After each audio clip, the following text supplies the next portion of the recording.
In this lesson, we are going to write a program to find the sum of numbers from 1 to n numbers, okay? So whenever you have any problem, try to break down the problem into smaller steps, and this will make your life more easy, okay? So first of all, here we need to find the sum of numbers from 1 to n. So user will give us the value of n. Let's say somebody give us 10. Then we need to run a loop from 1 to n to get all the numbers between 1 to n. And then we need to add the number to the variable called sum. Let's think about this in a different way.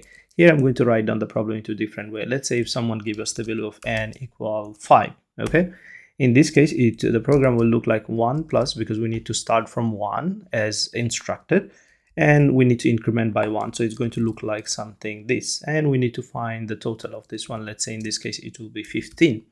So here, as you can see, we're starting from somewhere and we're ending somewhere. So we need the starting point and also the ending point to run a loop. And then every time we need to do something here, we need to add those numbers between them.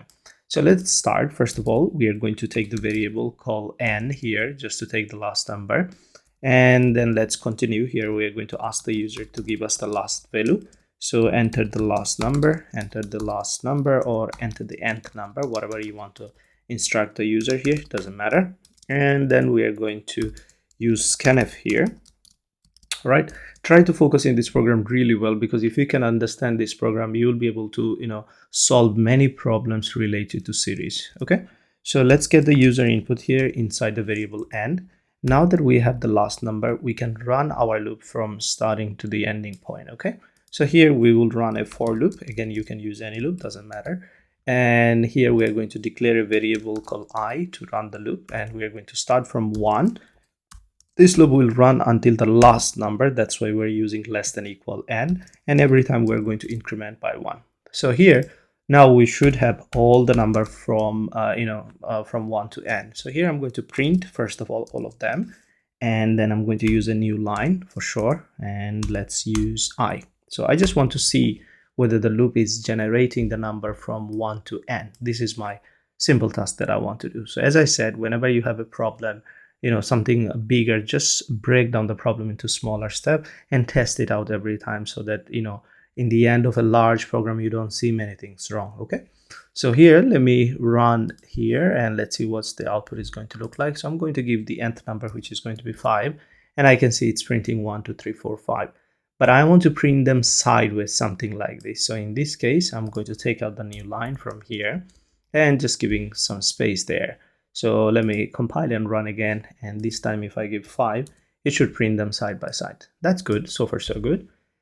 Now the next thing what I want to do, every time when we have these digits, let's say number 1, and then I need to add this with something, and then when I have 1 and 2, then I need to add them, so it will be 3. Then when I have 3, I need to add with 3 again. 3 plus 3 will be 6. When I have 6, then I need to add with the next number. So I need to store every time somewhere the last sum. That's why I'm going to introduce a variable called sum here. Again, this one will be very handy for you, and you need to understand, because as I said, when you will be solving the series related problem, of course here basically we're also doing the same kind of things. We have a series and we are finding the sum of the series. So in this kind of problem, you need to have a variable, let's call it sum for now, where you are going to store the last sum of something. So at the beginning, the sum is 0. So what is our plan here? Let me show you here. Let me go to the drawing, so this will make more sense. Here I'm going to open the drawing. Let's say at the beginning here our sum is 0. So sum is basically a storage. At the beginning it's 0. All right, then when we're inside the loop, we will have the first variable value I equal 1. Now I need to add this 1 with the sum. All right, so 0 plus 1 will be 1, right? So this is something going to look like here. It's going to be 1 here. So let me just remove this from here so that you understand what basically we're doing. We need to add with sum every time with the variable value of I, and this time it's going to look like 1 here. Then when we have I value 2, we need to add with some previous value. So 1 plus 2 will be this time 3. So every time what basically we're doing here, we are trying to add the sum value with I variables value. Sum and I, they are basically adding every time. And then we're storing inside the sum. So let's go back here. We need to, we have the variable value I here every time, so we need to add that with the sum and then store inside the variable sum. That's all. So first we'll have 1, then 2, 3, 4, and every time we're adding with the sum last value and storing inside the sum variable. That's all. Now that we have this sum, let's do one thing here. End of this for loop, when the loop is over, I want to print out the variable sum value. So here I'm going to print, and then let's say sum. Let's just print the value here. Okay, so we are going to print the value called sum, and I want to print the new line as well after this sum. So here we are going to place a /n. All right, and now let's run this program. Let's see what the output is going to look like. Here I'm going to make it a little bit bigger. Let's compile and run again.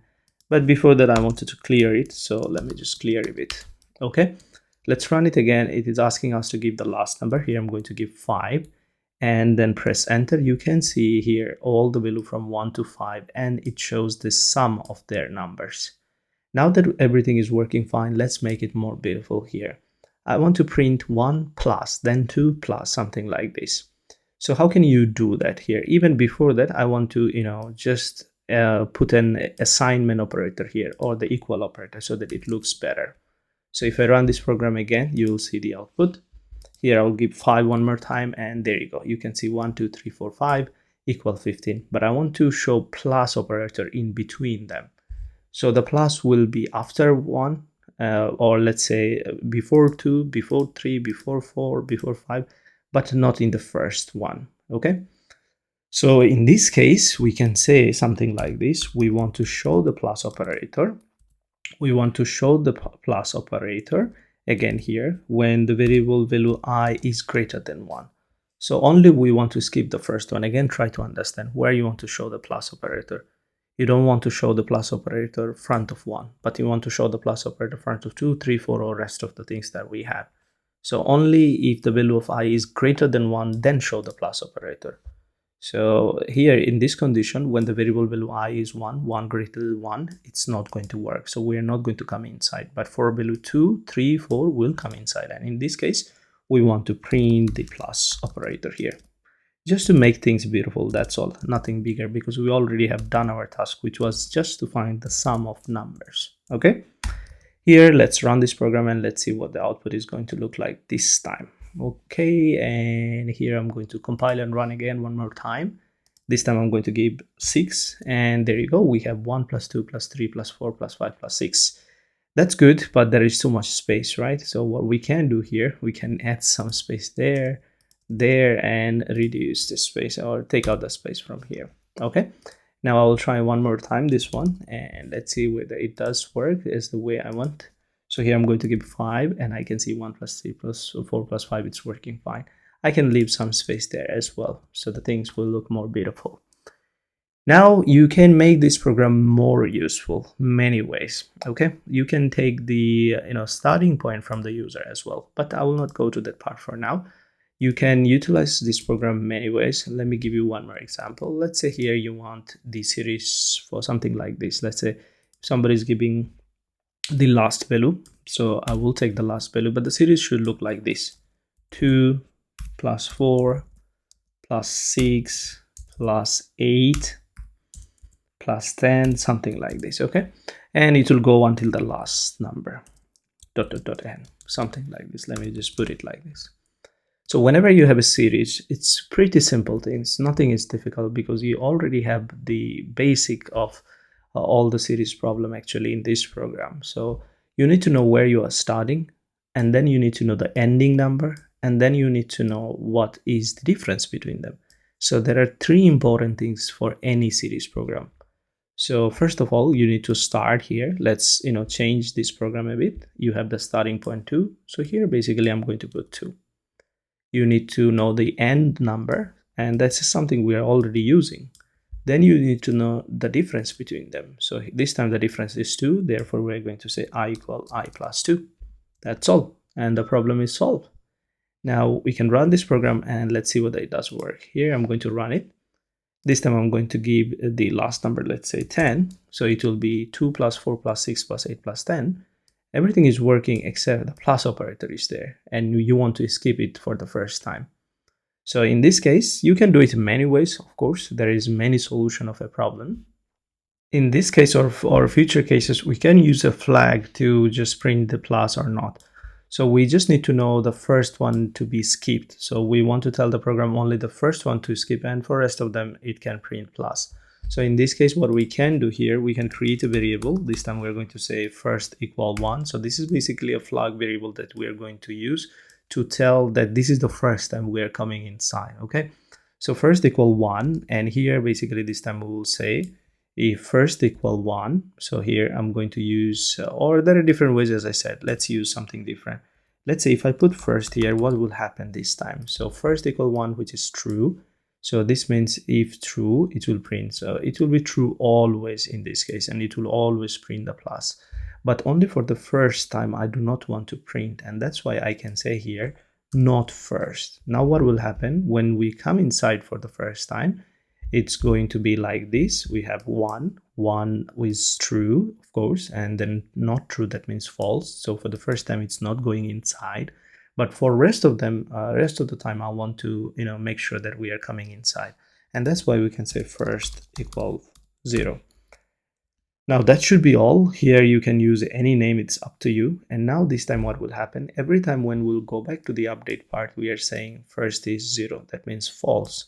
So only the first time this one will not work, but next time when we'll come inside, the value of first is 0. So we will update, we'll come inside.